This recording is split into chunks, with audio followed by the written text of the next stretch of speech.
If we could, I appreciate you being here, President Adams, President Ron, and the Chancellor. If y'all could come to the front, I just wanted to talk about an issue, if I could. I appreciate it. We've got a number of members that are going to pop in and out, and appreciate all three of you being here.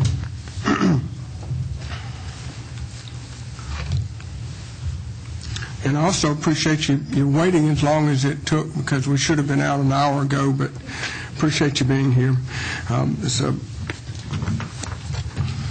For the members that don't know, President Adams at the University of Georgia, President Ron at the Medical College of Georgia is to your right, and Chancellor Davis is in the center. The purpose of this meeting is there's a situation, a line item in the budget that the Governor's Office has recommended relating to the Navy Supply Corps School Local Reuse Authority. And we, on this committee and the legislature, want to be good stewards of the taxpayers' money. We want to hold you and others that take money or use money from the taxpayers of Georgia accountable. And what I'd like to start out is all three of you, if you would, jump in when you need to, but I've got a series of questions that I wanted to ask you about this proposal in Athens relating to the Navy Supply Corps. And I'd like to let you know very, very soon that I'm very much in favor of this proposal that y'all are working on. It may be inconsistent with Chairman Harvin, but we'll deal with that one later, I guess. But this is a serious nature of when we're in a medical crisis looming in Georgia, and I appreciate your efforts and what you do there. But I just had a series of questions I was going to ask, and as we move forward, the subcommittee could do the same. The first question is if I could get a rundown or chronological rundown on how this proposal began, when it began, and who was involved in it. And if you could tell me how we got from the idea coming, who was involved in this process. If you could name names and start from the beginning as to how we got to this point for asking for $3.8 million in the budget for the Navy Supply Corps Reuse Authority. And if anybody could take the mic, I'd appreciate it. Mr. Chairman. Is this on? Okay, fine. Thank you very much. Let me say first that we certainly appreciate the opportunity to be here today, and I certainly am encouraged by your expression of support for this project, because it is certainly one that is extremely important, not only to us but to the state and to the well-being of the citizens of this state. I would, however, seek just a little clarification in your first question, because the issues of joint planning for a joint operation between the Medical College of Georgia and UGA are in some ways different than the utilization of the piece of property itself. There's sort of two separate issues. So I need to understand which one you're more focused on in terms of the chronology of the use of the land or of the joint planning, because they have very different time frames. The joint planning is an effort that has gone on over a number of years, far longer than the naval property issue has been in front of us. I'm alluding to the proposal at hand, the Navy Supply Corps School. Okay. And who was involved in it, at what point in time did this idea come to pass, and who was involved in moving all the way to today, if you could. Okay, fine. Again, I think the decision to try and utilize this property was one that was more opportunistic in nature, that's probably no more than a year or so old, and I will let President Adams address that one. Thank you, Chancellor, and Mr. Chairman. Again, I appreciate your interest, and I'm grateful for your statement of support. I think what the Chancellor said in dividing the question does help clarify this on the issue of the general expansion of medical research and medical education in the state. Dr. Ron and I have been talking for almost since he became president of MCG, which was, what, 5 years ago now, Dan? And given the shortage that we have in the state in the medical area, and we were already doing some joint appointments in the pharmacy area and the medical research area. As you know, there's a branch of their nursing school in Athens, and we were well into the planning for the expansion of medical education before we became aware of the potential availability of the Navy school. I did have the chance, once it became clear that that was on the BRAC committee hit list, so to speak, to tour it. And it struck me that if we could acquire that property through perhaps transfer from one government entity to another, it might actually save the taxpayers of the state a considerable amount of money, given the facilities that we knew we would need to expand medical research and education in the state going forward. Now, I don't know at what point. I think it was probably 18 months ago or so, or maybe certainly a little over a year ago, when that discussion was near fruition, that I first talked about that as a possibility with Dr. Ron.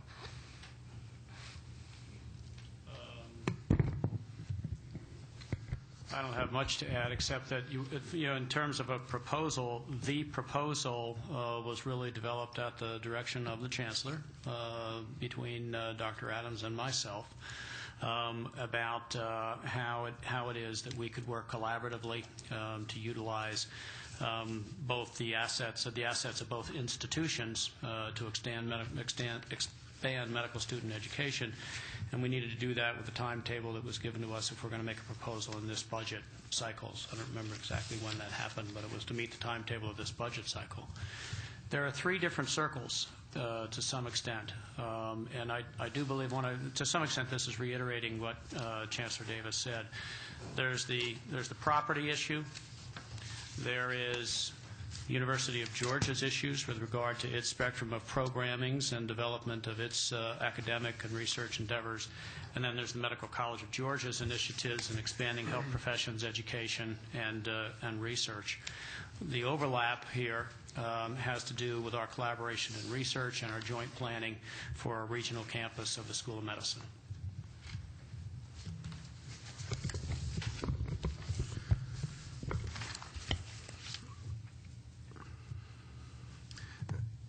Relating to the costs involved in leading up to this point, who is funding the Navy Supply Corps School Local Reuse Authority to begin with?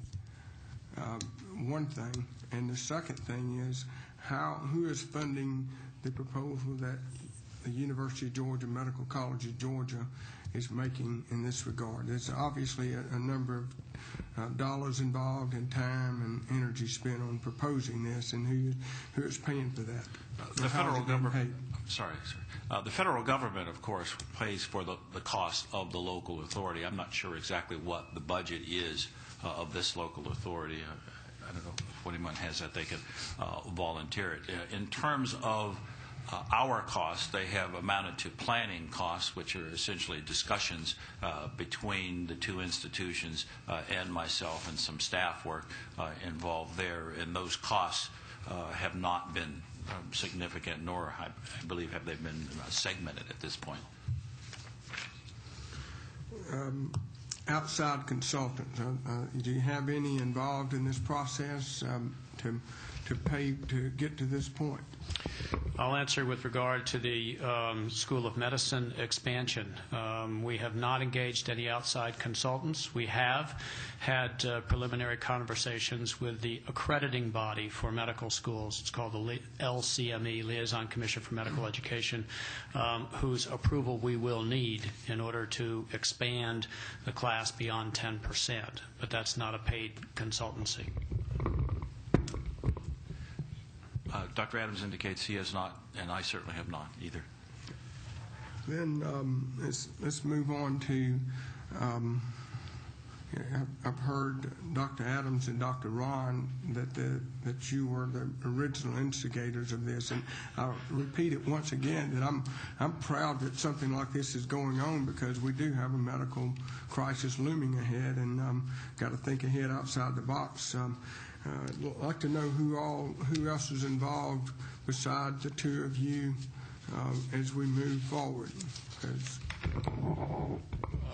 We have had conversations involving our academic leadership from the Medical College of Georgia.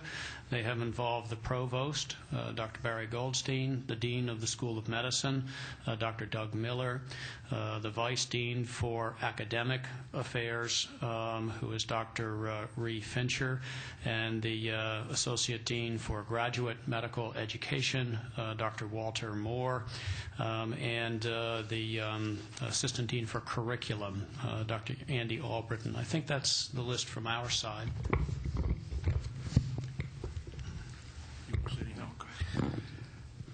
Yeah, well, our situation is similar, Mr. Chairman. Our provost, Dr. Mace, our vice president for research, David Lee, our associate vice president for research, Eric Dahl. We have also involved to some small extent the dean of the School of Public Health, excuse me, who would obviously have some interest in this, and Mr. Hank Huckabee, who at the time we began the initiative was the senior vice president for finance at the university, and of course he's been succeeded by Tim Burgess. I probably should say one more thing to make sure that we fully answer your first question, and that is the first conversation I had with the chancellor about this was between the time that he had been selected by the regents and the time that he got here. And the reason that I raised the issue at that time was the LRA original submission request date was December 31st of, I believe it was 05 at the time, and then of course that date, because of changes in their plans, slipped until well into this past summer and fall. So their dates have changed on us as we've moved through that pattern. I'm sorry. I should point out as well that because this was a BRAC property and because we had to make a competitive offer for the property, that we did involve the governor's office as well in this, because we anticipated it would take funding in the budget as well. And so in addition to the internal staffs that were mentioned, the governor's office certainly was aware of this. And when were they consulted? The governor's office was, I think, aware just about the time I got here, if not earlier than that. So it was probably a year or so ago. Mm-hmm. Okay, regarding the Navy School property, the close down date is 2010, 2011 or so. Do you have plans to utilize any or all of the facility prior to the close down date? When you say do we have plans? Do you have plans to utilize part of the facility or all of the facility before the close down date, official close down date? I don't believe we get access before then, do we? Yeah. It appears that we won't get access. I want to reiterate, Mr. Chairman, that I join you in being proud of the plan, because I think part of what we're supposed to do as a flagship, and certainly what Dr. Ron is supposed to do as the senior medical education official in the state, is to try and plan to meet the state's needs. And that's what was originally driving this. I would reiterate that the opportunity for the potential availability of the Navy School only came after we had already entered into these discussions, and then sort of a light went off in our heads about the potential availability thereof. But I think, and I'll let Dr. Ron speak for himself, and certainly the Chancellor and the Governor and all of you would have some say in this at some point, but we believe the need is there for meeting this service need to the state, whether the BRAC opportunity had occurred or not. So we were coming at this from the standpoint of not only how we serve the state, which is paramount, but also I think even the further research expansion, and some of that has gotten lost recently in this discussion, the potential value there of even exploring more fully some of the things that I had the privilege of talking to you and Mr. Harbin and other members of the committee, Mr. Hembry and others this morning. In many of those areas, the use of clinical subjects is inevitable at some point. The funds that I've noticed in the governor's proposal was $3.8 million, more or less, and change. How did you arrive at the $3.8 million, and how do you plan to spend it, and how long will it take you to spend it, and what are you going to be asking for next year and the following year and the following year and the following year? I'll answer that first. This budget proposal is based upon largely the time and effort that is going to be required on the part of a large number of individuals to really develop the plan. It's important to make clear that this is planning money. We don't have a fully fleshed out plan. So we're going to need time and effort on the part to develop curriculum, administrative support, to develop the physician faculty, to work with the hospitals in Athens, both St. Mary's and Athens Regional are anxious to be participants, to develop strategies for the clinical clerkships, to develop faculty. We will need to engage clinically practicing physicians now and develop a strategy for how to develop the faculty. We need to identify where gaps exist from within the existing faculty capability at University of Georgia and MCG in order to be able to provide a first-year curriculum in the fall of 2009. So the majority of this involves the expenses associated with developing the full plan and the strategy. We also included in the line item budget in anticipation of information technology expenses, equipment expenses, institutional support, and probably some consultative input and legal expenses. So it's a wide range of issues. We do expect that there will be recurring expenses which will ramp up with time.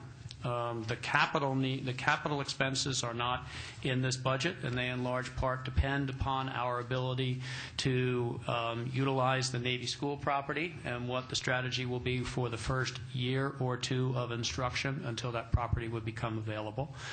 And then there will be the actual delivery of the curriculum, and the formula does generate dollars for medical student education, and we will need some advance funding probably until the time that formula starts to ramp up.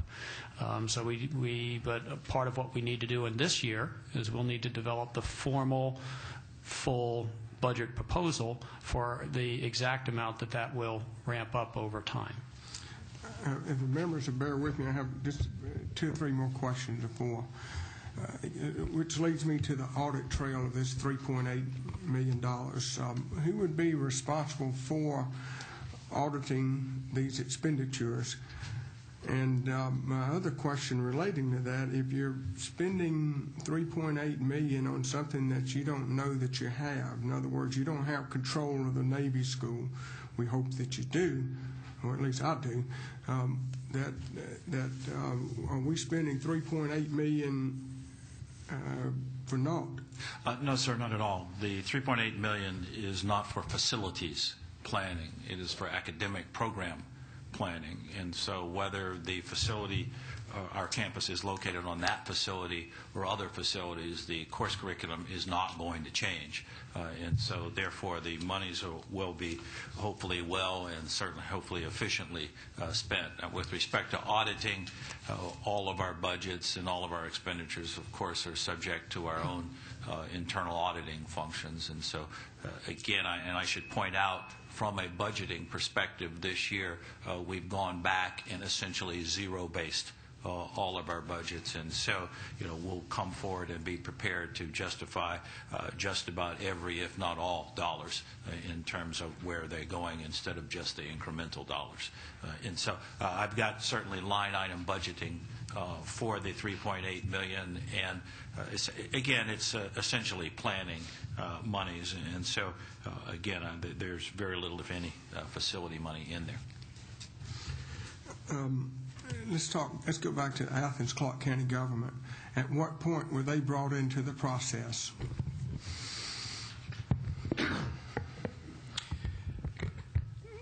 I'm speaking from memory, Mr. Chairman, without without notes, but my recollection would be that I had my first conversation with the mayor quietly shortly after there had been the initial conversation with the governor, as we indicated.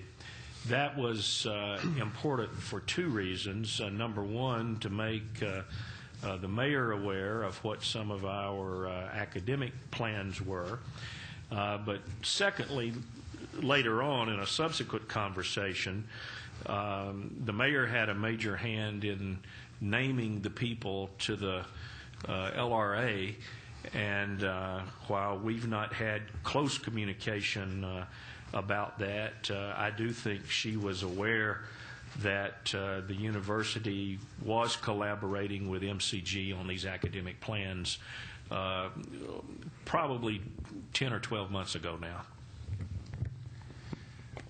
Mr. Chairman, if you don't mind, again, I have we want to be responsive to your questions about this $3.8 million. I think it might be helpful to the committee, however, if we put our medical strategy in context, because you've heard all these statistics about how we're short of doctors, how we're short of nurses, and we've done a lot of planning from an overall perspective, and this campus is but one part of that. And so not only will you be seeing expenses ramping up here, you will be seeing expenses over time at other campuses, and you will see the medical college expanding in other areas as we try and meet the needs of the state. So if you would bear with me just a moment, I'm going to ask Dr. Ron to very briefly give you a very quick overview of our entire medical strategy, because again, Dr. Ron also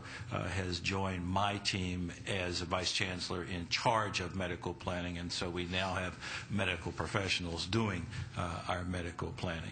That was a compliment to call you a medical professional as well.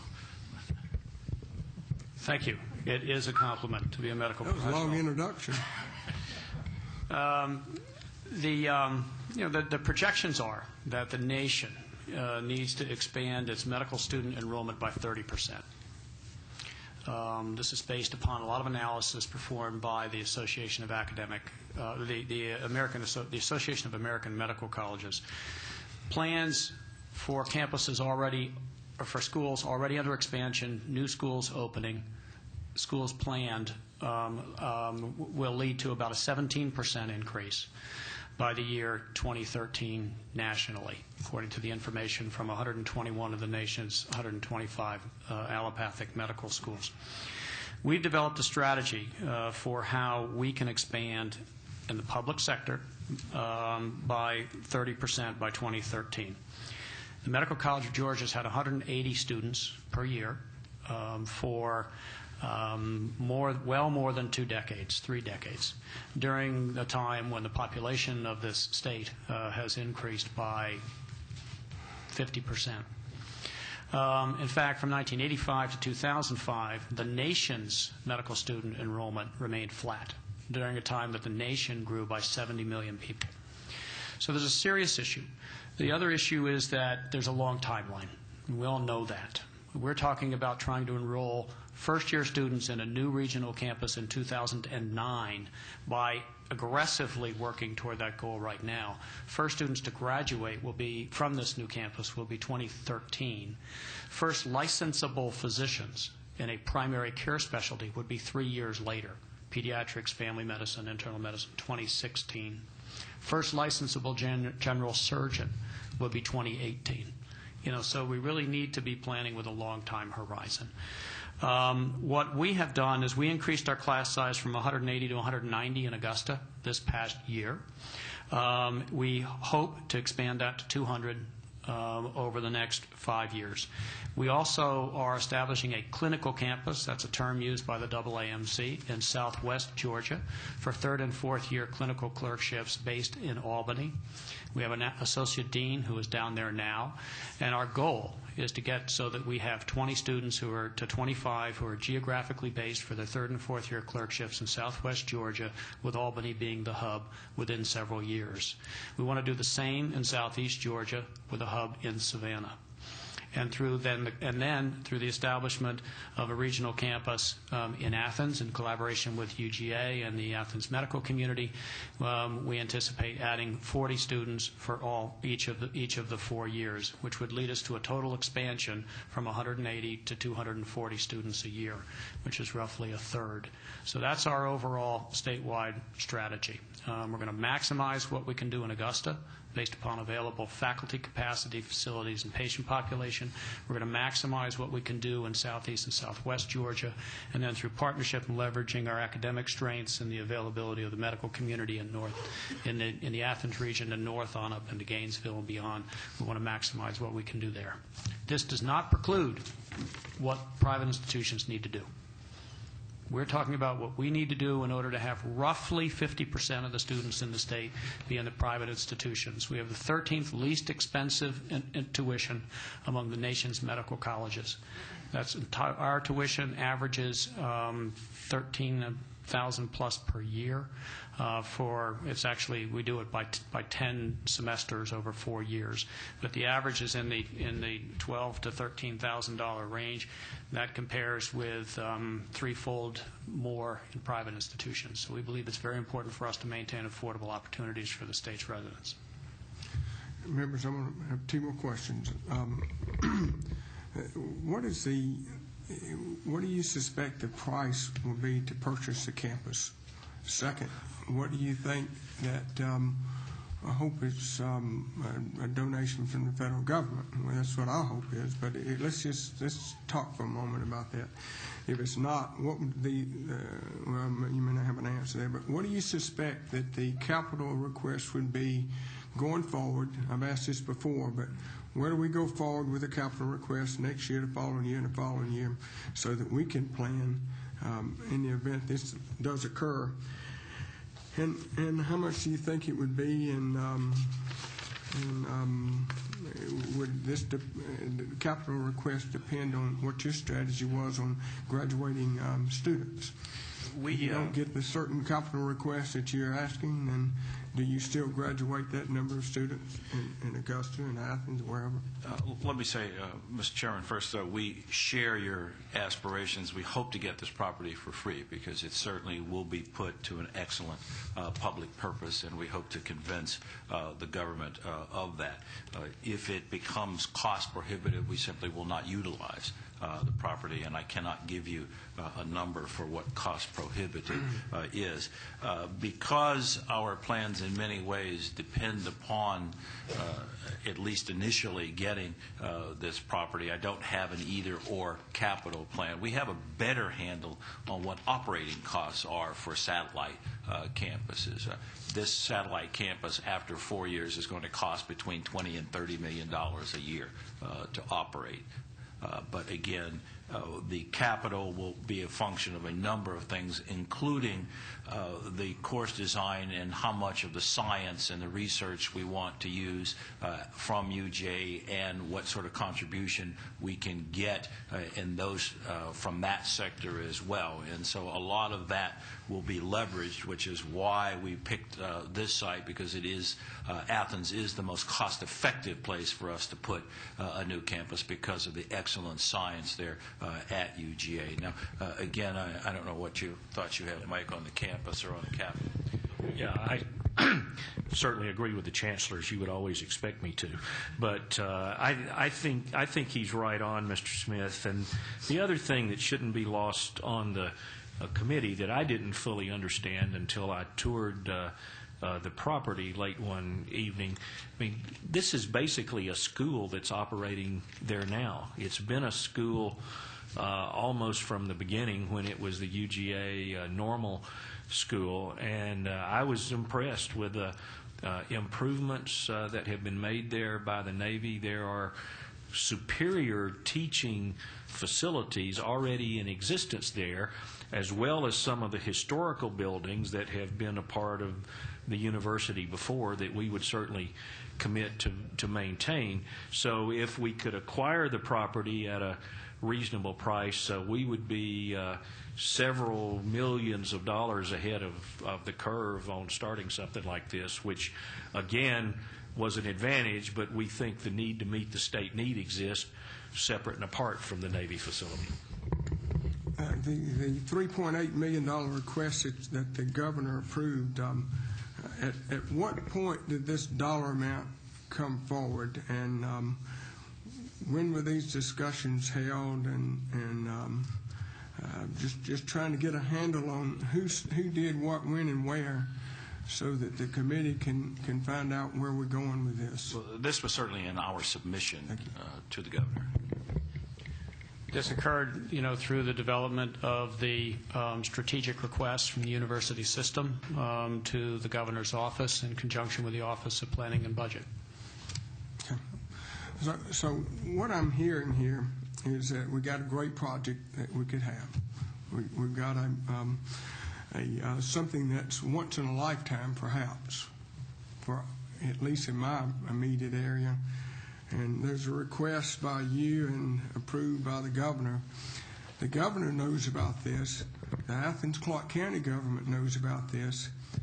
And the question I want to ask you, at what point, had we not had this meeting, would you have informed the Appropriations Committee about this proposal going forward? Because we want to be your partner. Now, at what point did we become your partner in this process?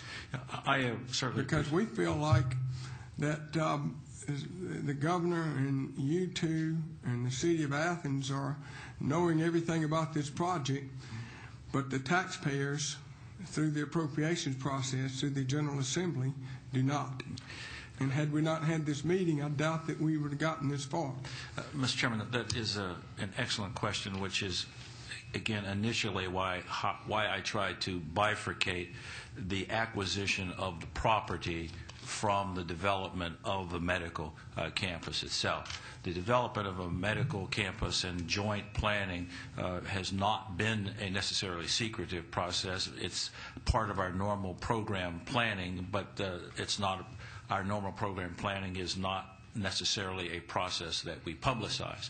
Clearly, the acquisition of the property is the high-profile event, but that was also a competitive process, and it was also marked with, quite frankly, a degree of confidentiality as people put together their competitive bids. We were, in fact, we have made proposals against a number of other entities, and so because of that, we were extremely reluctant to have conversations with anyone. I have had no conversations with anyone in terms of the content of our proposal. In fact, the Board of Regents delegated to me the authority to develop our bid and not bring it back to them in public. And so therefore, that is why there was very little publicity associated with the acquisition of the property itself. And I'm not sure the exact date of the submissions, but after the submissions were made, I think then more dialogue was had. And we certainly apologize if we gave the impression that we were trying to do something in the dark or in secret, but the competitive bidding process put upon us a burden of confidentiality which we don't normally have as we develop these types of projects. So you were instructed by the governor not to disclose any information whatsoever about this project? We were, I think, advised by the governor as based on his experience with the BRAC projects and ours as well, that we certainly did not want to showcase for those who would be bidding against us what our submission was going to be. And so, again, it wasn't until we made a public filing that we started to talk about this publicly to anyone. And to the extent that we should have spoken more closely with you and your colleagues at that point, I certainly will accept responsibility for not doing that. But I don't think we made any conscious effort to exclude the committee. We made a conscious effort to exclude everyone, to be frank. I also want to say to the chairman of what recent origin this submission is. It's only been approximately 5 or 6 weeks since the actual submission went to the LRA, and in response to an earlier question that you raised, while we have not hired any consultants, as we indicated to the committee, in regard to planning of the medical school, we did have some outside help of a minor nature in putting the LRA proposal together from people that had been through this experience before. I don't remember the exact amount of funding, but it was relatively small. But we did want to make sure, as the Chancellor indicated, that we were consistent both with their time schedule and with their submission standards, because we thought it enhanced our likelihood of success. But it's I could get you the exact date, but it's been a very recent origin, certainly in this calendar year, when the actual submission went to the LRA. Has Chairman Harbin, was he consulted back in February or March about any of this proceedings, any of the proposal? Speaker of the House? Speaker Pro Tem? February, March. Anybody in leadership in the Georgia House about this proposal? February, a year ago? Yeah. About the whole process? Not by me. No, sir. Again, the program planning process is not one we normally do publicly. So I want to differentiate that from the acquisition of the property. And by design, we spoke with no one concerning the acquisition of the property until we made the filing. Just as, again, we're going through a similar process on the Fort McPherson property, where we here south of Atlanta, where again we realize where others are. I mean, it's essentially a competitive bidding process, and we do not believe it would be appropriate to have wide-scale publicity in terms of what's going to be in our bid, because that would allow others to come forward with a superior bid, and we felt it important that we secure this property. And we ran a risk, of course, and the risk is people believing that they were being consciously excluded from the process. And again, I want to apologize if we gave that impression, but it's a degree of confidentiality was necessary leading up to the bidding process. My point, too, is Athens-Clarke County government was informed of this. You two, or you three knew, the governor knew, but nobody in the Georgia legislature appeared to have known about this. And I'm trying to get to, going forward, how are we partners going forward for the taxpayers of Georgia and being good stewards of their taxpayer dollars and holding people accountable for their money? That's what we're all about here. Again, surprises are never good. That's certainly I can recognize that. But at the same time, what we are requesting is assistance with planning. We don't want to give the impression that this is all done. We are just at the point now of needing to really engage our faculty and the medical community in order to really develop the full plan. That's why it is in fact why we're requesting planning money. I would not want you, Mr. Chairman, to have the impression that there has been a level of a degree of planning that has gone on that exceeds what's actually happened. We've gotten to the point where we believe this is we are quite certain this is the most efficient strategy for the people of Georgia and the most expeditious way to expand our capacity to engage medical student education and produce doctors for the state. And we believe that by working collaboratively, we can bring more value to that process, and we know what it's going to cost us to really develop the full plan over the course of the next year that will meet the requirements of the accrediting bodies. And that's where we are. We really haven't gone beyond that. Yeah, I also want to be clear with the chairman about what I said to the mayor, because the full scope of this, she did not know any sooner than it went public. The first question that you asked me, if you'll remember, related to timing, but the response was as to whether or not we were basically going to submit a proposal to the LRA.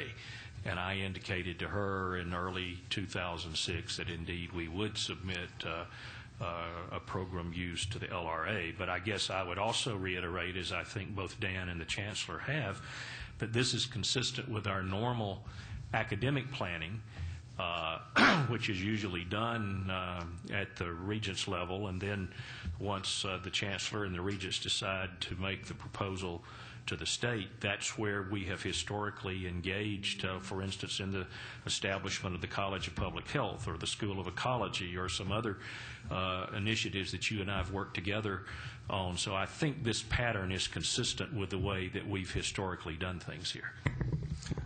My final question, and then any members have questions, I'll open it up. My final question is going forward, how does this committee, how does this body called the House of Representatives plan or budget when we don't know what you're thinking? Well, again, as Dr. Ron has said, we are in the planning stages now.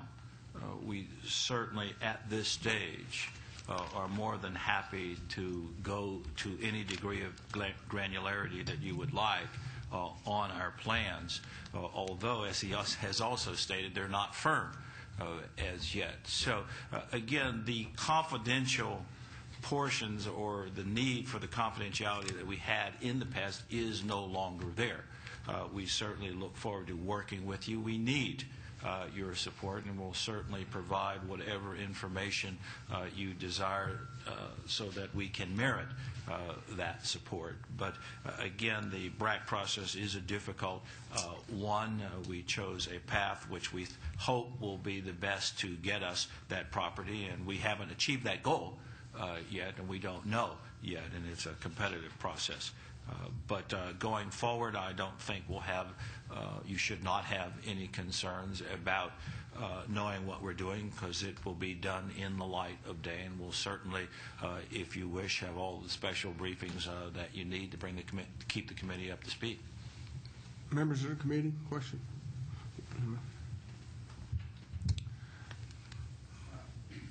How does the bid stand now? Are you the lowest bidder, or what's the next step when we go forward with not being in the budget?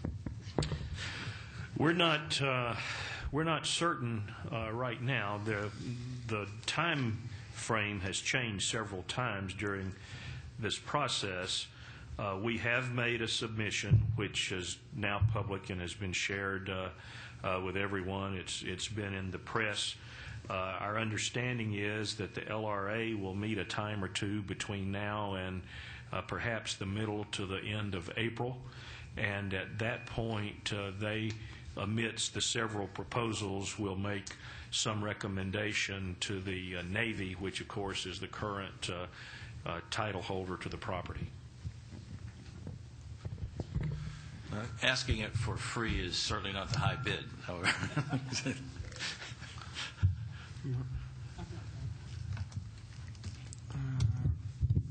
and this is for some background information.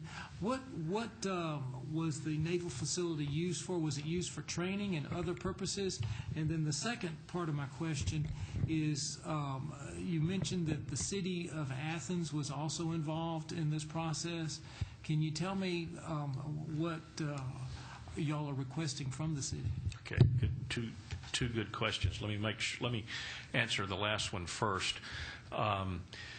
According to the federal law, the local community has the right to establish what's called an LRA, a local redevelopment authority, and the chief person in that community has the right to appoint that authority, which will then make recommendations ultimately to the Department of Defense on use after the Department of Defense has vacated the property.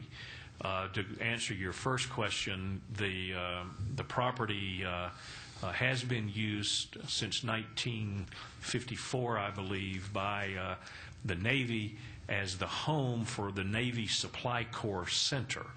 And it is largely an instructional facility where Navy people are rotated in and out of Athens for instruction. It would be the equivalent of the Quartermaster Corps in the Army. But they also have very sophisticated educational uplinks and downlinks where they do instruction on the management of Navy facilities and property all over the world. That has since the last 50-plus years been done from that station in Athens. But it largely exists as an educational facility for the Navy. Can I get a follow-up? Yeah. I've got a follow-up question, and I don't know if this would help in the acquisition of the property or not, but is the Navy moving that training area? And if not, could the university system in some way offer those same services as an added benefit or an enticement to get the property? The current plans are for this facility to be relocated to Rhode Island, where the Navy would expect to continue to provide that service, but from a different location. And indeed, that's the sort of thing that the military would be better suited to provide than those of us in public education, I suspect. Representative Yates, who's up? What number is that? 27. 27. You're on. Thank you, Mr. Chairman. Why did you choose to do this instead of expand Augusta? Would it be more economically feasible to? Our current effort is to expand maximally in Augusta. We now have 180. We're one of the larger medical school classes in the country at 180 students per year. We expanded to 190 per year this past September. And we do hope to have the capacity to go to 200 per year in Augusta within the next 5 years. We just didn't think it was feasible to go beyond that. There are one or two medical students in schools in the country that have more students than that, but of the 125, only one or two. And it's really the capacity, not just on the facility level and basic science instruction, but also clinical instruction, physician capacity, patient base, everything that is involved in physician education. We also, quite frankly, feel that it's advantageous to get our students out and around the state. My next question. You know, several years ago, we weren't producing enough primary care doctors, and Mercer University started a medical school, and Morehouse College gives us a lot of good primary care doctors. And it's my understanding that Mercer University uses Savannah as one of their hubs. Will that conflict with the medical school in Mercer when you said you were going to change your hub to Savannah? I hope not. But it is our intent to not to do basic science instruction in Savannah, not to do first and second year students, but rather to do third and fourth year students involving clinical clerkships. And we believe that we will have the capacity to do that in conjunction with both of the health systems in Savannah. with whom we're working now. Their strategies, I'm not fully familiar with that, but I do encourage the other medical schools in the state to develop their strategies for expansion. Well, I think you're aware that we have to support these other two medical schools because we weren't getting all the doctors we needed in the state. The next question I have, how many students medical school students that you graduated last year actually are in Georgia, coming to Georgia, frankly? Well, we are among the highest in terms of in-state students. In our entering class this year, we have 2 out-of-state students of 190. So just about 98, 99%. Stay in Georgia and practice medicine. No. Historically, 60% to 60, about close to 2/3 of our students have ended up who are in practice and whose whereabouts we know are in Georgia. That's historically. However, they all go to do residencies somewhere. And because we do not have the residency capacity in Georgia, many of our students leave the state to do residencies elsewhere. Also, they do it because they're highly qualified, and there are great residencies in a lot of areas in other areas of the state. And as that happens more and more, we may well see a reduction in the percentage of our medical school graduates who stay in Georgia. So it's important for us to expand residencies as well. Nationally, 2/3 of doctors stay in the state where they completed their residency, and fewer than 50% stay in the state where they completed medical school. So we exceed that average. Now, you ask about last year's graduates. They're all doing residencies. I know that. So they're all over the country. Okay.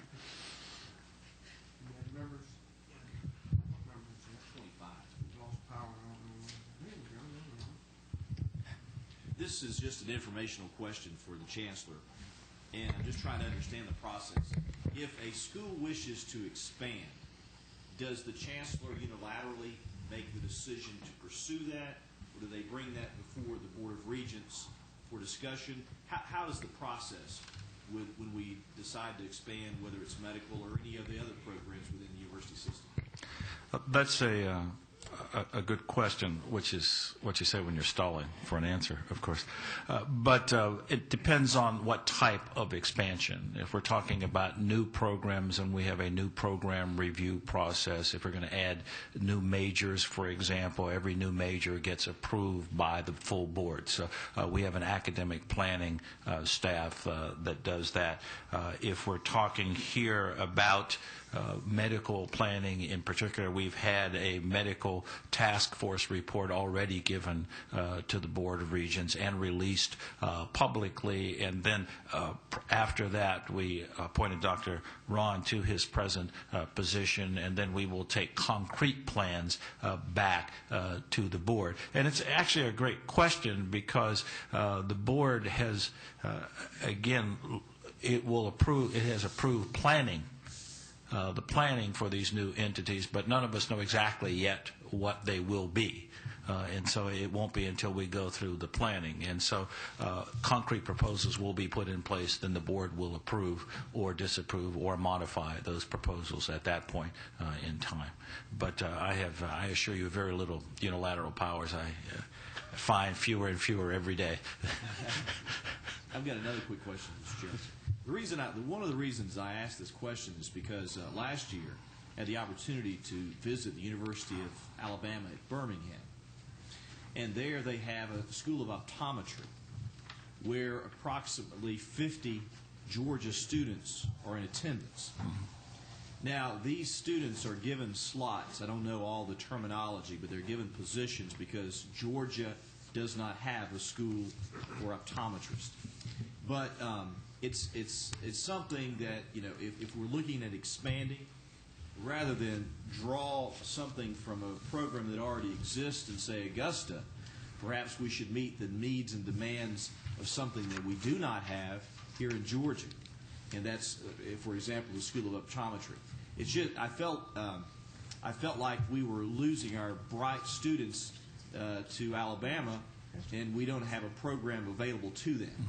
And so that's something that should be looked at and considered, because I don't know how to address those ideas. Does the Board of Regents decide, hey, we need a school of optometry? Does the chancellor say we need a school of optometry? But it's certainly something that should be considered.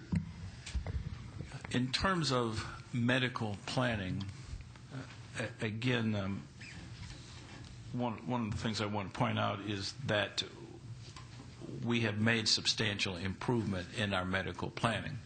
To a large extent, we were planning without benefit of the advice of medical professionals or a lot of the statistical information that we have available to us now. We have changed that. We have had a task force to look at our medical needs. We are assigning our priorities to our highest medical needs, and again, we have medical professionals now involved in the planning process. Now, I don't know where such things as schools of optometry would fall in terms of priorities and needs, but what I can suggest to you that as we move forward, it will be within the context of a holistic medical planning process instead of ad hoc recommendations or ideas of one or two individuals about what we should have in the state. Any other questions? One other quick question. This sort of brought something else to mind. In my district, we're having a terrible time finding dentists. How many dentists do we graduate from our medical school? We have only one dental school in the state. There are 56 in the nation. We have had 56 students per year for the past, more than 2 decades. We expanded that to 62. Which is the maximum number we can accommodate in our current facility. We need to expand that to 80, and we need a new facility to be able to do that. How do you rank that priority with this? That is my highest priority. It's hard to say. It's like if I'm asked which needs to go, it's kind of Sophie's choice to some extent. They're both very, very high priorities. But we only have one dental school. We have a facility that has severe limitations. The issue there is different. It's a facility limitation. And dental school education is different from medical education in that medical student education, most of the clinical education actually occurs in somebody else's facility. It occurs in ambulatory practice settings, in a hospital setting, and a clinic setting, whereas dental school education all occurs on our place, all occurs in our facility, which makes it more expensive. But that is as the president of the Medical College of Georgia, that's my highest priority. Mr. Chairman, Representative Hembry asked me about my unilateral powers, and one power I don't have is to be 2 places at once, and Representative Keene has asked me to appear before him at 5, so I'm going to have to leave. Fine. We're going to adjourn right now. Oh. So I really wanted to, I didn't see any other questions. I want to thank you for being here, and this morning the 9:45 meeting was exceptional, and thank you, Chairman Hembry, for your participation, and both of you too. We plan to do that next year because there's some incredibly good thing going on in the research universities, and I appreciate what y'all do in that regard. But thank you for being here.